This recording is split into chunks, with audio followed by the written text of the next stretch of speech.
Hi, welcome back. Over the last few weeks I've been looking at, I suppose, habit formation and how we can build up a practice that will enable us to develop new skills and in the long run accomplish our dreams. I think there's a big stumbling block that we all face at some point or another. I know I certainly have.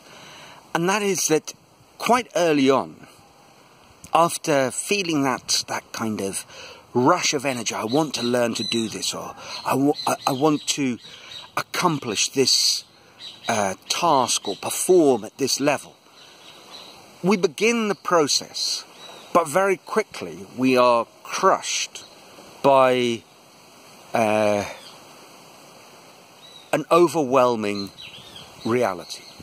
And that is that quite early on, we can imagine the thing in all its splendour, but there's an enormous amount of time and energy required between beginning and actually reaching that point. I can remember when I started playing chess. I began playing at my school, in the school's tournaments, and things went along quite well. When I was 11, I played in my first serious open adult tournament, and the Finnish Grandmaster Heikki Westerinen was down to play in the tournament, and I'd read about him in the paper. I thought, wow, I'll get to play him in the deciding match. It was a 7-round tournament, in the deciding match, and I'll beat him, and it will just be unbelievable and glorious and wonderful. And my practicing at home, I'd play these imaginary games, working through openings or whatever, and it always ended with me producing a scintillating attack, crushing Mr. Westerinen and the applause ringing out. Well, of course, reality was somewhat different. My first game was on one of the lower boards. Chess tournaments are seeded in the outer perimeter of the tournament hall, and I was playing against this old gentleman, venerable Dr. Louis Drafe, a retired psychiatrist, lovely man, flowing white hair, little round glasses, and he always wore a bow tie and a tweed jacket. I sat down to play him, shook hands, and I was crushed in short order. And he wasn't a bad player, Professor Drafe, but he wasn't by any means a great chess player. And I was slightly devastated, as 11-year-olds so often are. But he took me to one side, and the nice thing in chess is that there's this tradition of playing over games, and showed me where I went wrong. And he took me under his wing. He asked me, as the tournament progressed, how my games were going. I won a few games, I lost a few. And I discovered the reality that I was quite a promising 11-year-old compared to my peers in little Port Elizabeth, but really I wasn't a very good chess player. And it certainly could be argued that I was never a very good chess player if one compares my chess level to really good professional players, whom I later on when I went back to England, I certainly played against my fair share of really strong players, and I was routinely trounced. But I think quite quickly, that sort of experience, whether it's in a competitive activity, in my case playing chess, or whether it's in a performance-related thing, like learning to play an instrument, or whether it's in producing something that will require an enormous effort, like writing a book, we begin with this flood of confidence that we're going to do this amazing thing. And that energy runs out long before the process has really played out.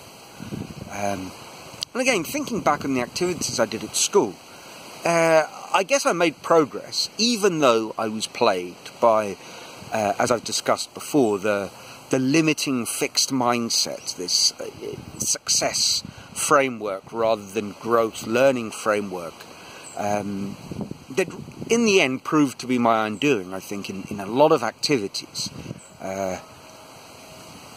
unimportant things like chess and more important things in my life as well. The fixed mindset proved to be my undoing, and now it's very clear to me, and I think research certainly backs this up, that the idea of the God-given gift and talent is misleading at best and certainly damaging. But back in the day, if I think to when I was a child, one of the difficulties was you really had to be noticed and have a number of circumstances play out in your favour. My development as a chess player was inevitably limited by the fact that I grew up in South Africa with a level of chess somewhat below Europe and certainly below places like Eastern Europe, but below England or the USA or countries like that. So competition, there was an upper limit of the competition, and as a result also there was all the way down a sort of stratification limiting access to things like, people like mentors, coaches. So I was thinking about this recently. I went through my whole chess career without really ever having had a coach, and I look at really, really strong chess players, and coaching played a huge part in their development. So perhaps it was, to some degree, almost inevitable that I would be a big fish in a small pond, reach a certain level, plateau, and fail. When I went to England, I was in my early 20s, played the club. There was no shortage of really, really, really strong people around me. And in fairness, there was an availability of coaches. And I did briefly, before I went off to Peru and kind of packed chess up for many years.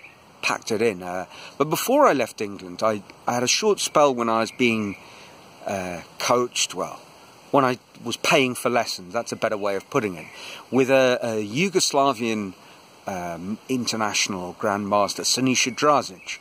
And wonderful sessions, and he was over from Eastern, he moved over from the Eastern Bloc. He needed cash, and he'd do whatever it would take, lessons. He was peddling chess equipment to supplement his meagre earnings. Chess is not a highly lucrative activity. So I was able to get lessons with a Eastern Bloc chess coach, and he was a good coach at a very low price. And lo and behold, I made some significant progress. Not enough to suggest that my future lay in the world of professional chess, but certainly significant progress. The thing is that when I think about this, today, that's all been turned on its head. We live in a time where, through the internet, it really doesn't matter what you want to learn to do. You want to become a computer programmer, a chess grandmaster, a guitarist. You want to develop a sporting skill, learn a new language, discover how to write a book or market a book, or make a fortune via arbitrage of property. It really doesn't matter what you want to do. Fantastic information, mentoring is available to you at a relatively low and frequently no cost via the internet. So that's what I'd like to talk about the next few weeks is this process of how we can leverage the amazing power that is out there, and talk about a few people that seem to me to have developed something, that are onto something that is working well, and how it might benefit us as I don't know who my typical listener or viewer is, but people like me if you're out there,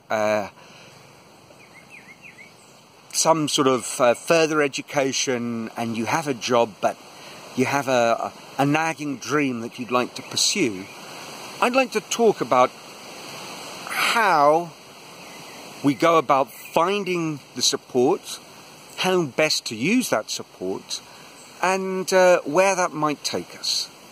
So this has been a sort of a marker. This is the direction that I'm going to move into the next few weeks, and I hope you'll join me on what I think will be an interesting and who knows, fruitful journey. As always, love to hear from you. Write a comment. Love comments. Perhaps that's the not so hidden narcissist in me. But which vlogger doesn't like a nice comment? Anyway, until next week, I hope everything's wonderful with you, and it's ciao from Brazil.